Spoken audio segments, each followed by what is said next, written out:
Hello everyone. So Vicky asked me to do a aquarium tour for DRAS.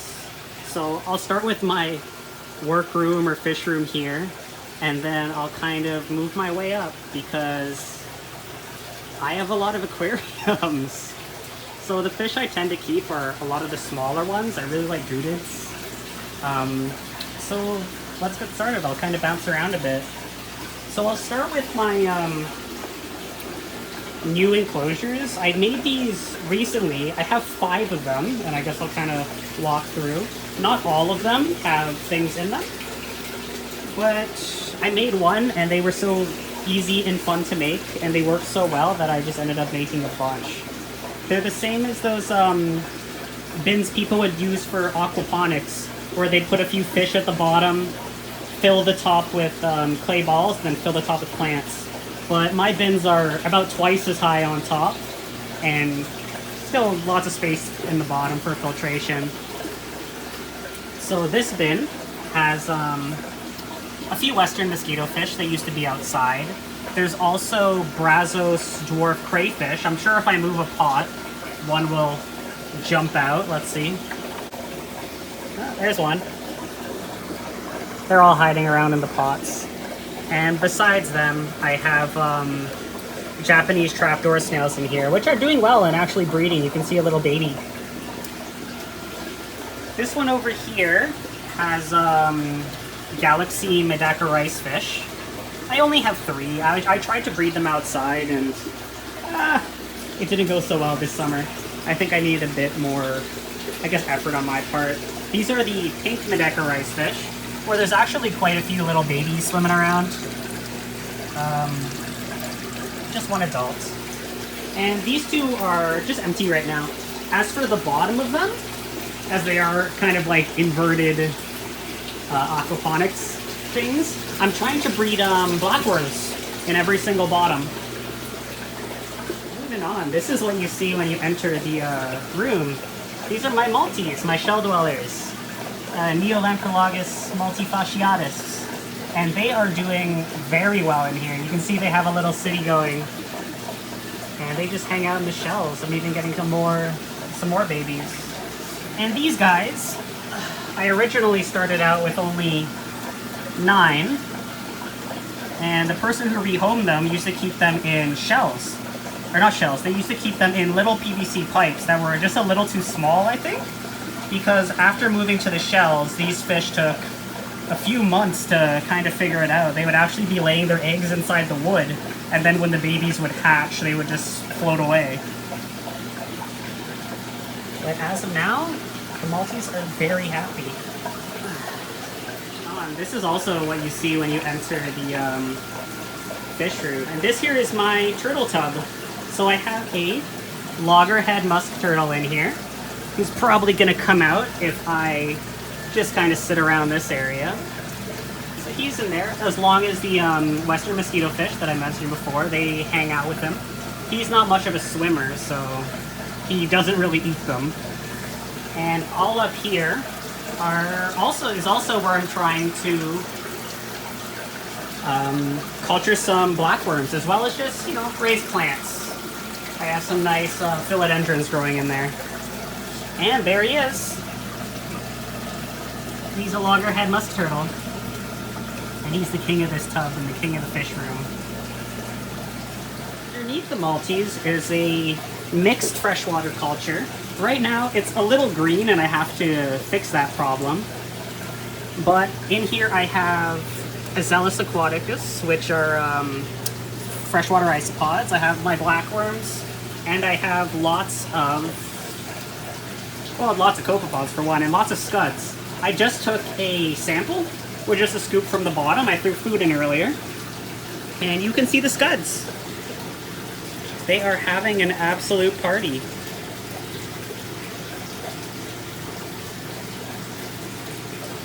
Beside the freshwater culture is my original culture of blackworms.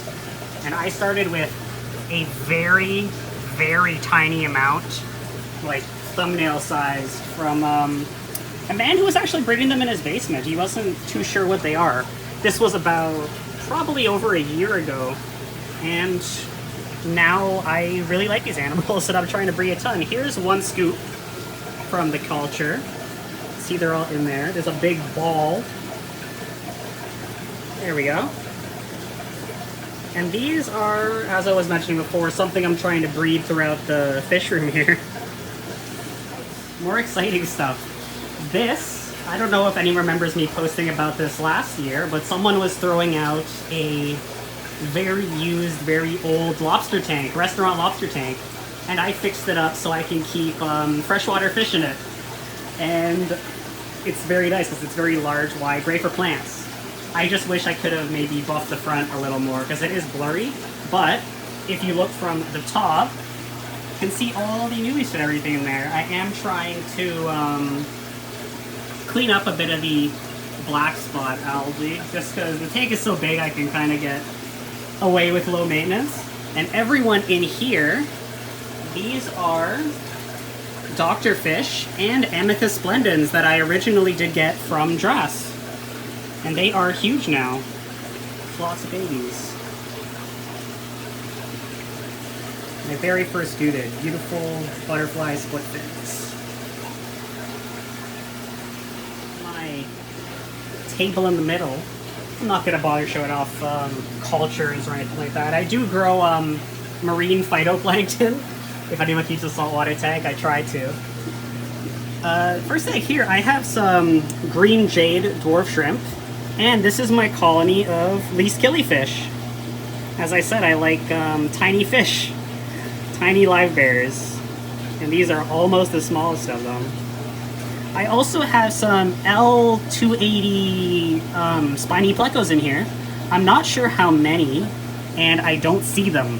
I don't have adults, so who knows when I'll get babies. I really want to find some adults eventually. Here in the first tank are red-tail split fins, red-tail gutids, and they are doing fantastic. I'm getting lots of babies, and they're another conservation species, just like the butterfly split fins. Look at the size of those babies. Look how squared off this female here is. These are absolutely beautiful fish, and easily one of my favorites. I will have some more gutids to show later too, but these ones and the butterflies are doing fantastic. The aquarium I have in here is for clown plecos, as well as my colony of dwarf yellow neos. And they are doing very well in here. Happy to eat some pleco food now and again.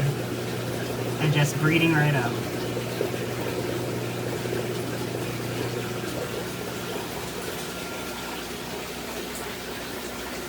And for the workroom here, that's about everything.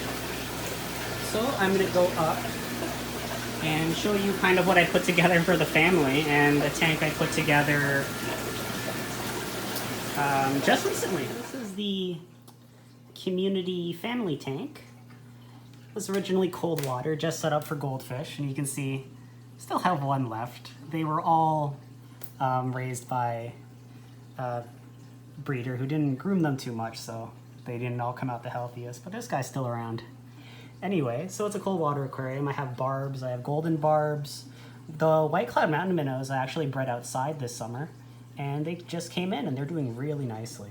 Besides them, there's the cherry barbs, there's all the weather loaches, there's two stiffidins, who I've had for a very long time too.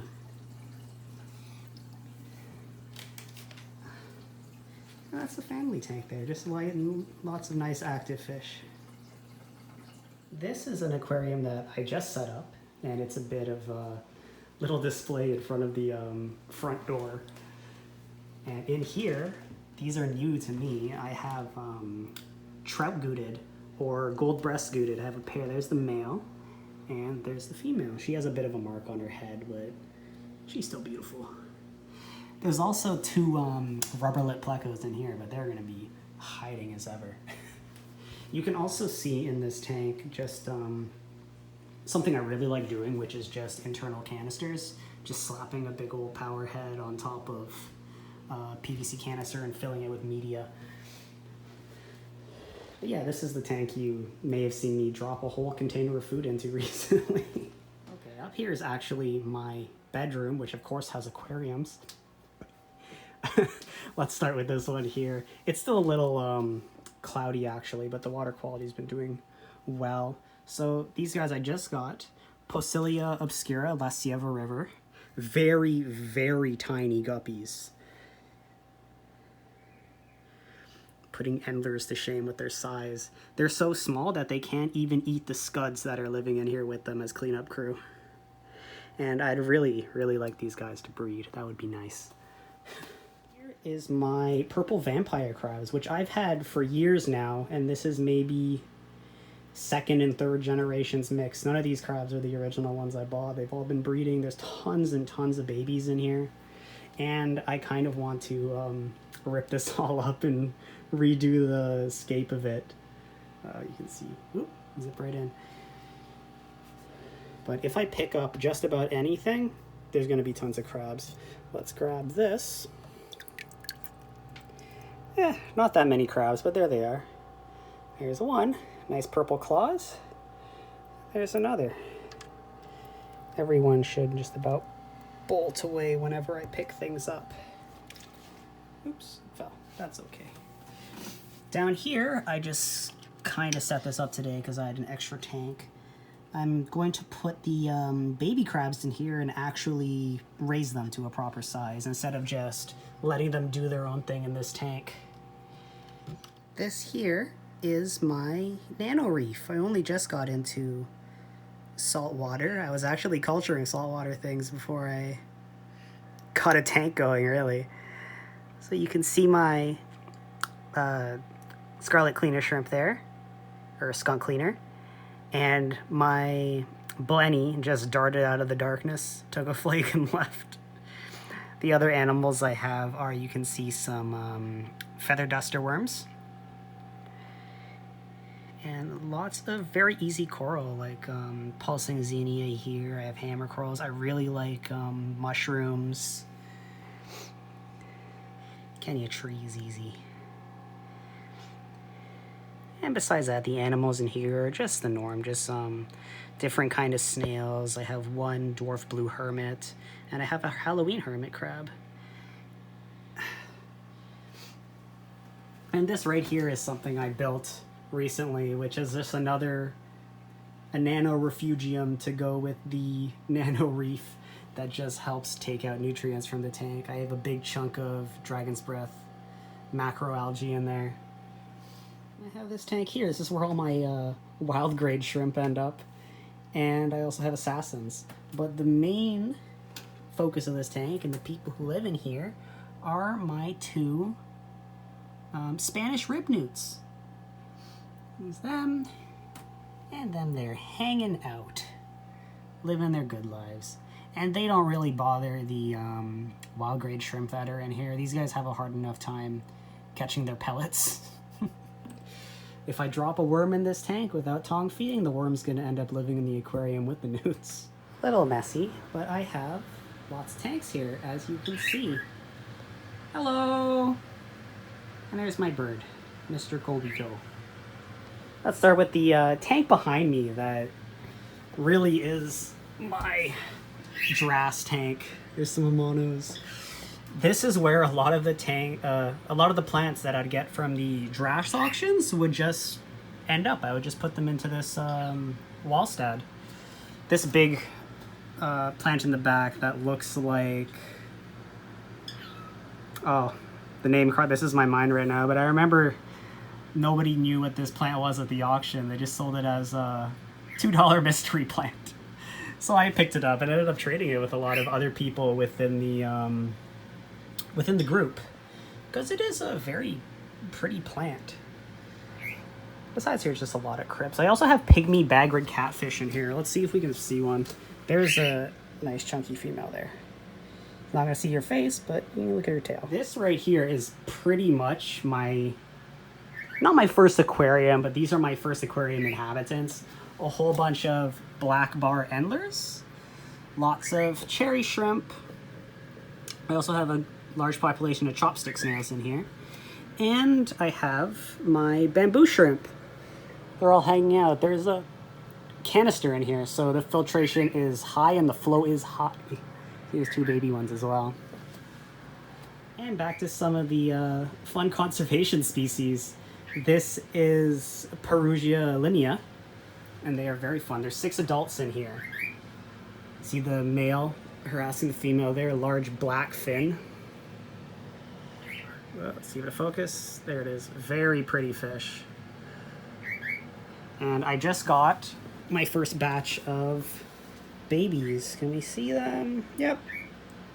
These are only a couple days old. Keep the theme of Limia. Limia nigrofasciatus, humpback Limia. So they're still pretty young. Again, shall be getting there.